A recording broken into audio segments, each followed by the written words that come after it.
Hi everyone, welcome back to Equipoise classes and welcome to another part of 200 most important question series. And I know कि ये video live नहीं हो पा रही है and as I've already told you कि I am facing some issues with my laptop and which is why I'm not able to conduct the live session which I really wanted to because I really liked how students were engaging. लेकिन nonetheless let's see, I mean video same time पे ही आएगी आपके लिए, questions भी आपको सारे ही मिलेंगे, सब कुछ मिलेगा आपको as it is, just that आपको ये make sure करना है कि आप practice करते रहें. एंड अभी भी जैसे आप लोग लाइव में कमेंट करते थे, आप यहाँ पे कमेंट कर सकते हैं and what ever issue you're facing, कोई नहीं समझ आ रहा है या कुछ भी है, you can write it down. And I know quality might get compromised for a few days, it's just a matter of maybe another 2 to 3 days and then I think the issue would be sorted. Till then let's keep going and हार नहीं माननी है, so we'll continue doing. So let's move to part 6, money and banking करेंगे आज. Money and banking के कुछ ऐसे questions जो मेजरली आपने कर लिए तो यू नो यूर सॉर्टेड, क्योंकि इससे मोस्टली केस स्टडीज आती है, क्वेश्चन इतने ही आते हैं. So let's see. First question is calculate the value of money multiplier and the total deposits created if initial amount is 700 crore and LRR is 10%. So you have to understand कि आपका जो money multiplier होता है that is nothing but 1 upon LRR. Correct, 1 upon LRR इसका मतलब हो गया कि आपका money multiplier है 1 upon 10%, which is nothing but ये ऊपर ले जाओगे 100 आ जाएगा, 100 upon 10 is equal to 10. So सबसे पहले हमें पता है मनी मल्टीप्लायर 10 है, इसका मतलब जो आपका ऑप्शन यहाँ पे मनी मल्टीप्लायर 1 है ये एलिमिनेट हो जाता है और ये वाला ऑप्शन एलिमिनेट हो जाता है. अब हमारे पास दो ऑप्शन बचे, 10 है, हमें ये तो पता चल गया. नाउ आपका जो इनिशियल डिपॉजिट होता है 700 CR इनटू आप कर देंगे मनी मल्टीप्लायर, उतने टाइम्स फाइनल मनी क्रिएटेड होगा, दैट इज 7000 CR.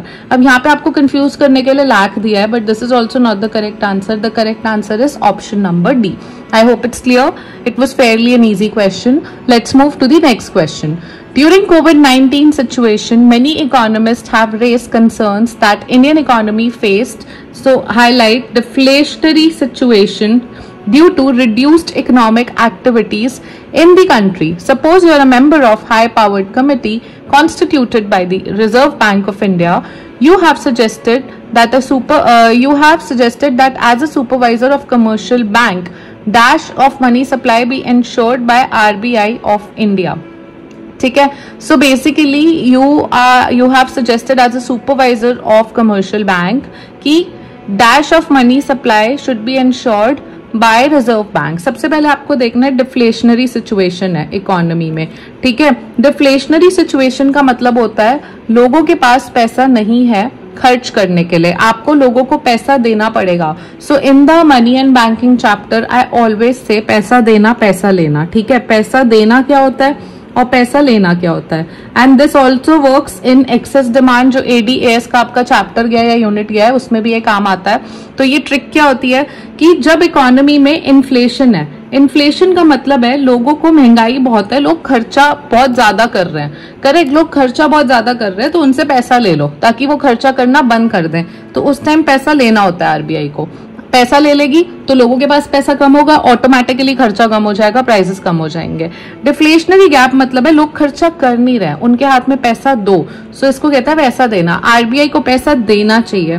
ठीक है, सो RBI को ऐसे में क्या करना चाहिए, as a supervisor of commercial bank I will suggest कि भाई आप रिलीज करो money supply. Release of money supply should be ensured. Why? Because economy में पैसा आएगा और जैसे इकोनॉमी में पैसा आएगा रिलीज होगा मनी, लोगों के पास पैसा जाएगा, लोग खर्चा करेंगे एंड डिफ्लेशन की सिचुएशन करेक्ट होगी. ठीक है, तो the correct answer is option number B. I hope the reason is also clear. Let's move to the next question. The value of money multiplier is equal to, ये ना थोड़ा सा confuse करने के लिए दिया है क्योंकि कई बुक्स में बोलते हैं 1 upon CRR. ठीक है, बट कई बुक्स में बोलते हैं 1 upon LRR. ठीक है, तो आपको क्या फॉलो करना है, आपको फॉलो करना है 1 upon LRR यानी 1 upon SLR प्लस CRR. ठीक है, SLR प्लस CRR आपका होता है LRR, तो आपको ये फॉलो करना है. ठीक है, ऑल राइट.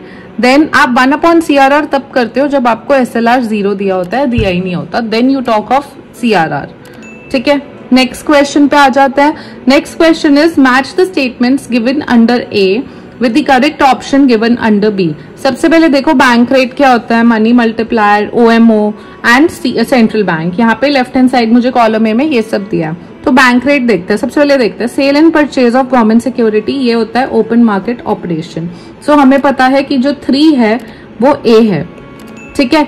देन हम नेक्स्ट देख लेते हैं apex institution in money market. This is central bank again. So 4 जो है आपका that is B.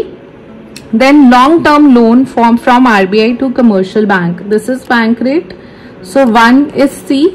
And money multiplier is deposit multiplier as well. So 2 is D. ठीक है, मुझे पता चल गया. अब ये ढूंढ लेते हैं कि ऑप्शन कहाँ पर है. So आपका 3A 4B. लेट्स से पहले तो 3A देखते हैं. 3A कहाँ पर, या चलो एलिमिनेशन टेक्निक ABCD यहाँ पर दिया है 1 के लिए. तो 1C है. जैसे ही 1C हमें पता चला ये एलिमिनेट हो गया, एलिमिनेट हो गया, एलिमिनेट हो गया. And the correct answer is this, where 1 is C, 2 is D. ठीक है, 3 is A and 4 is B. Okay, so option number 1, simple using elimination technique we solved this particular question. All right, let's move to the final question. And I know कि final question पे हम fastest finger first करते थे, जहाँ पे आपको कुछ ना कुछ फ्री मिलता था. बट डोंट वरी, अभी भी जो बच्चे रेलेवेंट एंगेजमेंट दिखाएंगे, कमेंट करेंगे, क्वेश्चंस पूछेंगे, आंसर करेंगे, फीडबैक देंगे अपना जेन्युइन, तो उन लोगों को every Sunday students will get shout out from me and उन्हें कुछ ना कुछ प्राइज मेरी तरफ से मिलेगा. एंड जिन स्टूडेंट्स को मिल चुका है वो जानते हैं कि प्राइजेस मिलते हैं. सो आई होप कि आप रेलेवेंट एंगेजमेंट शो करें पूरे चैनल पे, because right now we can conduct fastest finger first due to some technical errors. But let's move to the final question. So match the statements given under A with the. So ये option या ये वाला देख लेते हैं हम question को. तो इस क्वेश्चन में आपको क्या करना है, इस क्वेश्चन में भी हम सबसे पहले देखते हैं राइट हैंड साइड पे rate of interest payable to commercial bank on their surplus deposits with RBI. Okay, then rate of interest at which RBI provides short term credit to commercial bank. Short term credit देते हैं. Short term credit मुझे पता है कि repo rate होता है.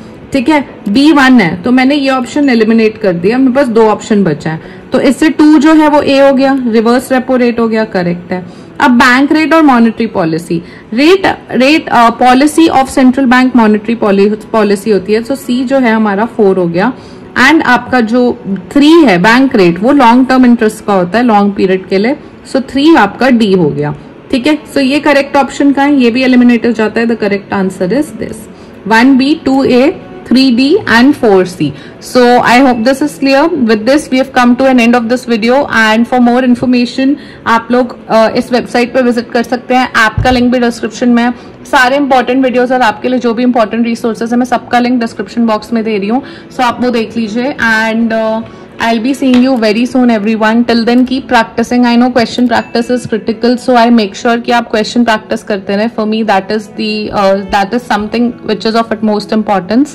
So keep doing that, and all the very best. I'll see you tomorrow with another set of 5 questions. Till then keep practicing, and subscribe किए बिना मत जाना. Please subscribe to the channel. Thank you so much everyone. Bye bye.